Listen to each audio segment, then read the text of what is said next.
Hey, what is going on everybody, and welcome to Fantasia. For today, we're going to be jumping into another session of Epic 7L today.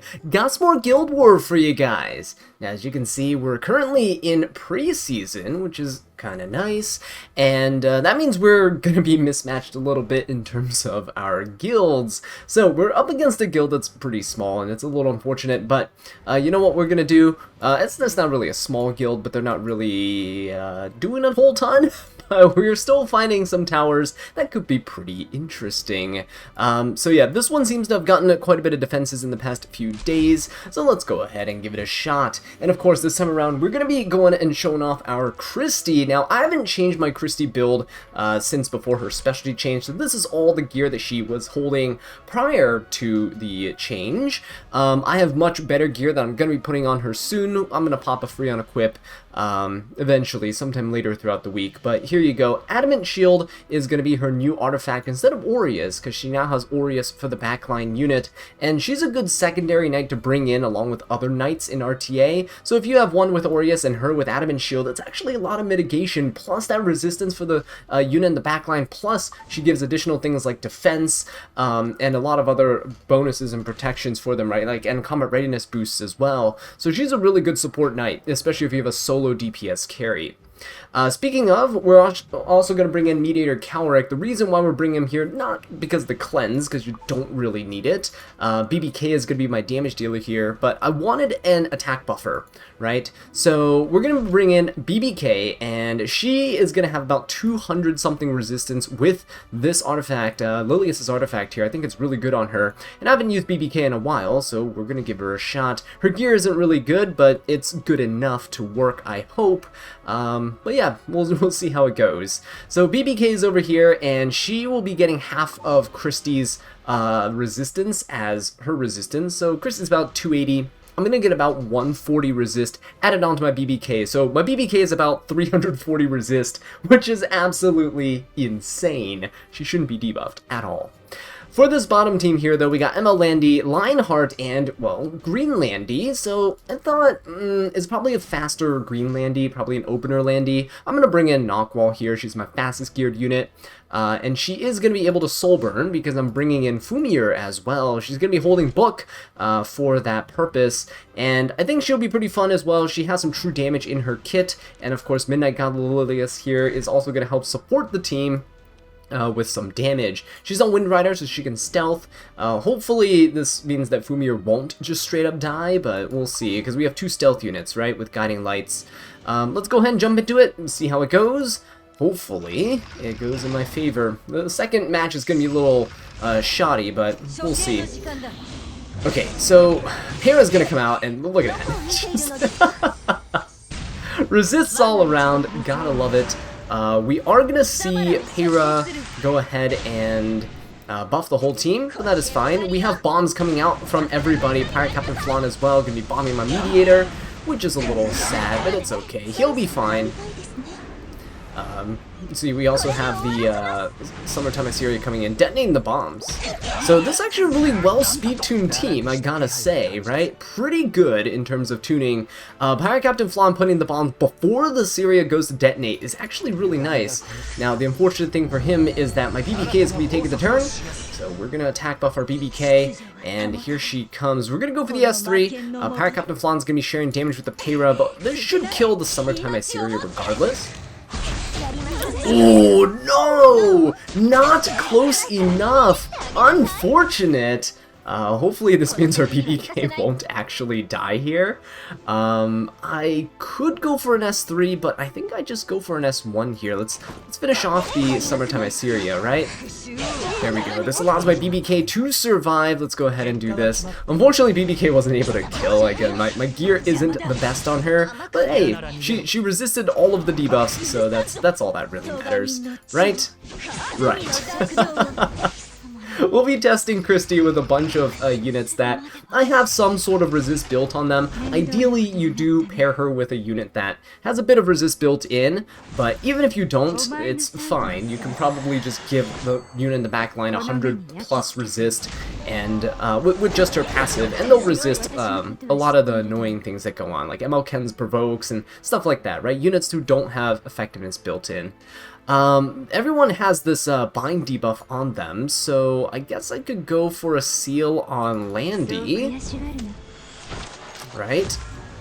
There we go. She can't counterattack here, which is pretty nice. We can go for an S3. I think we go onto the... do we go onto the Landy here? Do we? Let's go for it. Let's go for the Landy, just so she doesn't end up killing my Femir. I don't know if this actually kills. Yeah, it shouldn't, because of the fact that we, there's not that big of an HP difference between the two units. Okay, so let's go for an S3. Let's go on to the Lionheart. I think that's a pretty good unit to go for. This should put everyone to sleep here. So let's go for this. So we'll put the Landy to sleep, so hopefully she won't be attacking. We push back the Lionheart, and Midnight Azallea should be taking the next turn. Oh yes, look at that. Oh, beautiful! It's either an ungeared Lionheart or it's a full damage Lionheart. Either way, I don't know, but it doesn't really matter in the end. There you go, Midnight Azallea is just doing work. Fumir making sure that everyone is nice and safe, because sleep is pretty good now, apparently.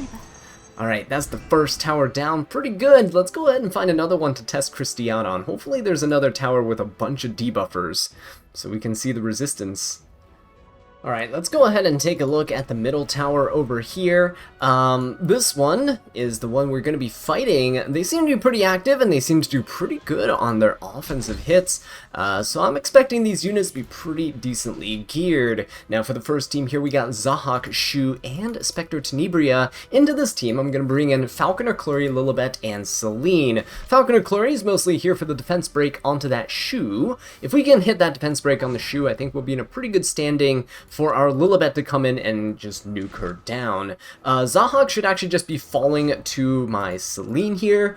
When Zahhak goes, he uses his S2 first, so this is kind of abusing the AI. This is my Seline build. She's pretty bulky, and we will be going into the Zahhak if he attacks buffs himself. I believe should have higher attack than Spectre if he has an attack buff, and we'll take him out. Falconer Clary will provoke the Shu and Defense Breaker. Lilibet will one-shot the Shu, and then hopefully go after the Spectre.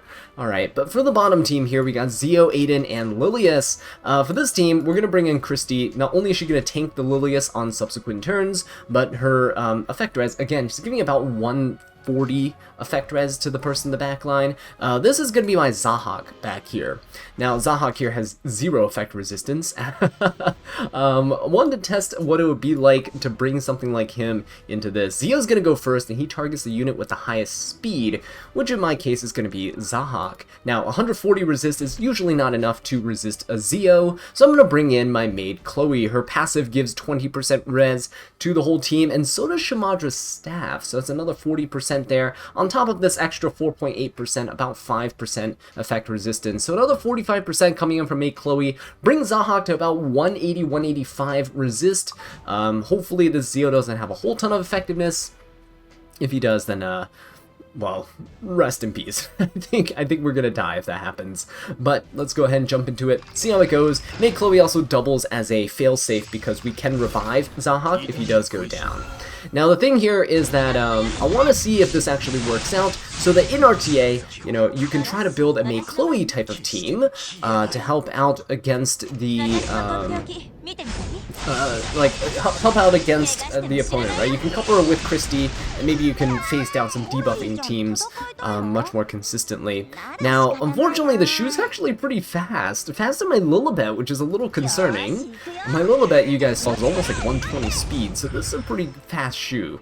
Thankfully, we are able to provoke her, so we'll go for an S2 here. If this lands a bleed, we should be able to, yep, we should be able to lap here. And we can go for an S3, so let's just go for it.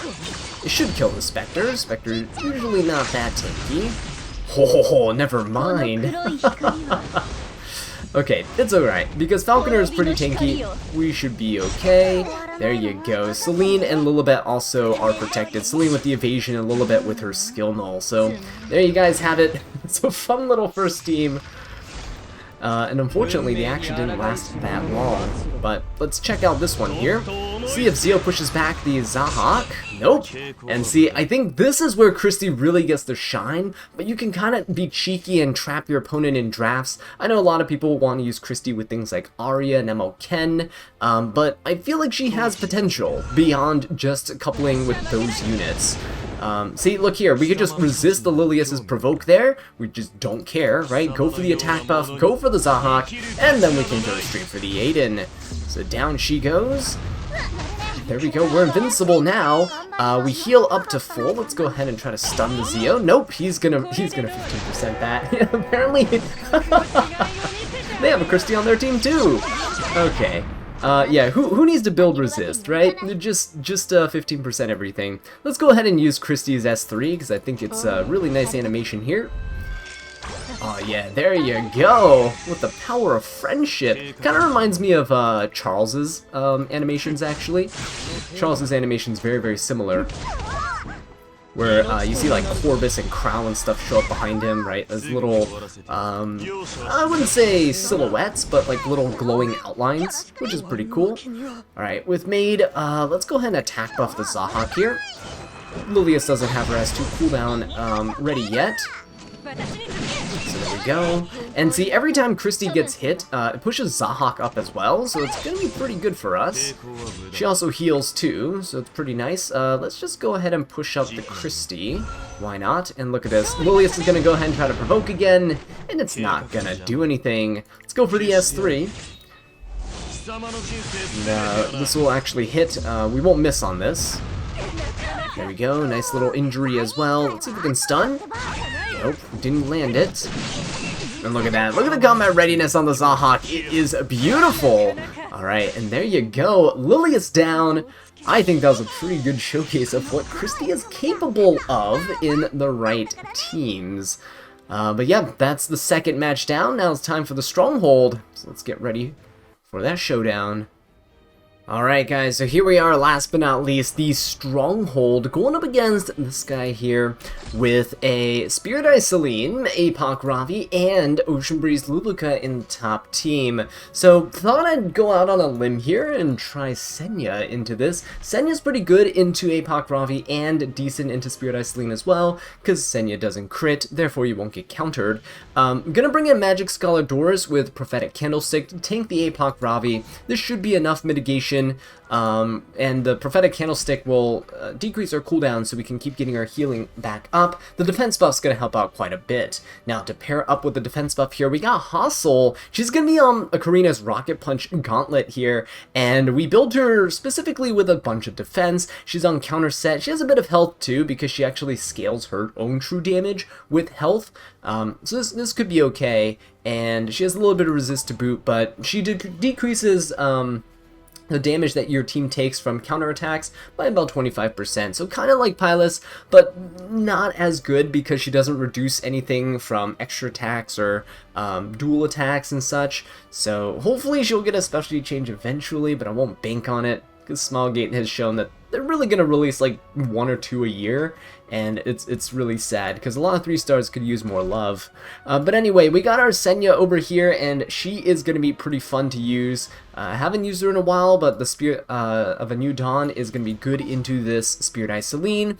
And if we can provoke lock this APOC Ravi and sustain our Senya, hopefully don't get crit, we should be pretty good. Alright, moving on down here, bottom team, Ron and Summertime Iseria, along with Astromancer Elena. So I think this is a good, pretty interesting team to bring this into. Now, unfortunately, Astromancer Elena is going to make it so that we can't counterattack. So I know you're probably thinking, wow, you're bringing in this Kayron and this Astromancer Elena's here. I know, I want to test out Kayron. It's been a while since I used him, but Christy's going to be tanking. We're going to protect this Kayron. We're going to try to kill this Astromancer Elena as soon as possible so that on subsequent turns we can see Kayron do Kayron things, right? Hopefully. Sage Ball is going to be here as well to try to kind of stun this team a little bit, prevent them from doing too much damage to Kayron early on, because again, I want to try to pull this off. It's too funny not to, right? But the other thing is, he's on Bastion of Hope, so Sage Ball is using this artifact, which increases all effect res of all allies by 20%. So if you use this with Maid Chloe and Maid Chloe's on Shimadras, that's 60 FRES right there. Plus Christy, you got like 200 FRES on the unit in the back line. Now obviously we can't use Maid Chloe here as well, but if you're an RTA, that's a pretty solid anti-cleave team right there.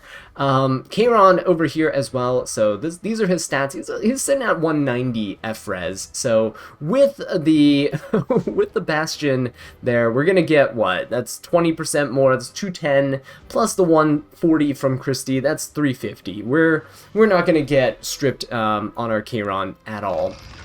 Now, of course, if this is RTA, then Ron would probably just soul burn and S3, and then resistance doesn't matter because it's a joke stat. All seriousness aside, let's go ahead and see what happens here. So Luluka's gonna go in S3, that's fine. Apoc is gonna rip it into our Doris. Okay, yeah, see, Doris is a really good dark bait, because she can just soak up all the damage and then heal it back up. She doesn't really care. The only time it gets dangerous is when she's really low on health due to injury, and she can't heal back up to full, right? That's the only time it really matters. Let's go for an S3 here. So we do counter the Seline, we do crit the Seline, so she counters, but that's okay. We get a -1 cooldown, and look at that.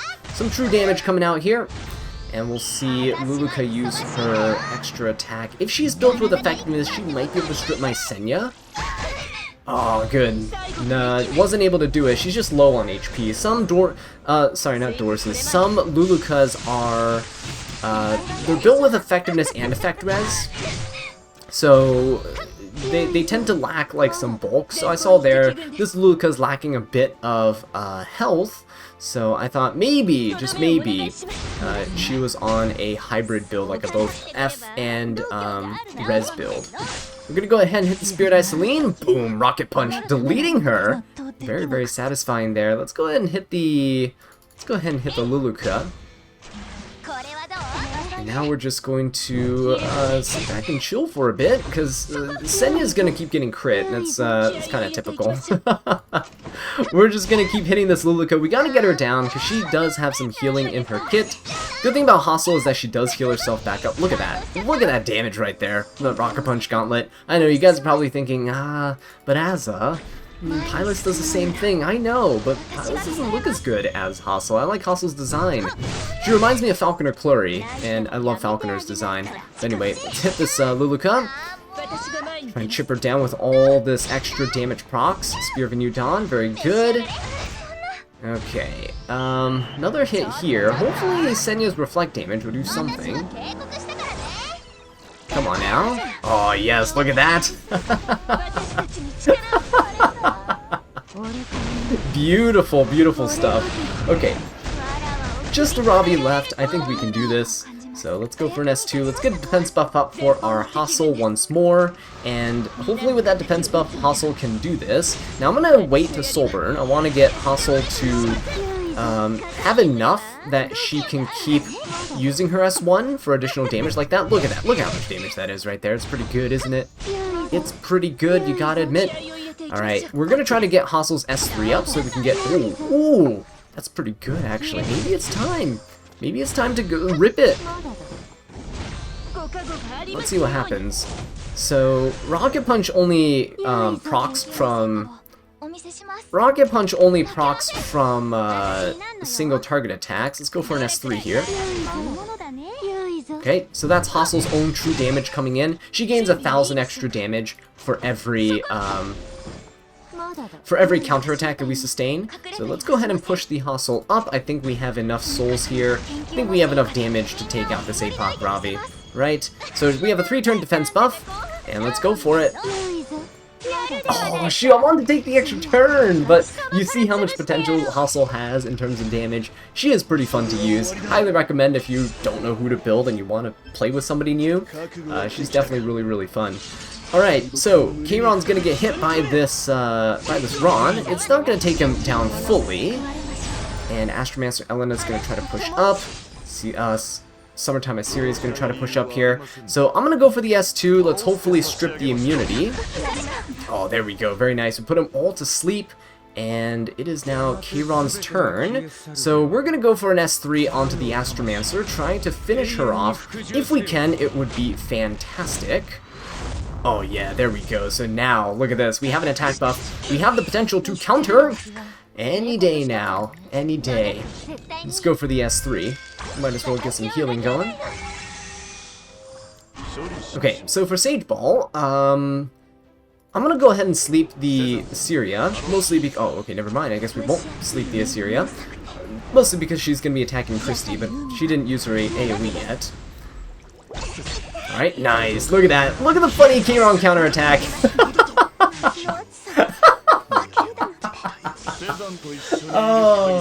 Oh yeah, that's right. You thought that because the Astromancer was there, that we wouldn't do it, right? But proved you wrong. Proved you wrong. So, if you like that ending there with that little Keiron counter, and you want to see more of him, let me know in the comment section down below. But anyway, that is Christy's debut. She couples well with a ton of units. Let me know what your favorite unit is to use with Christy in the comments. Leave a like if you enjoyed the video, and subscribe for more Epic 7 content. And until next time, take care.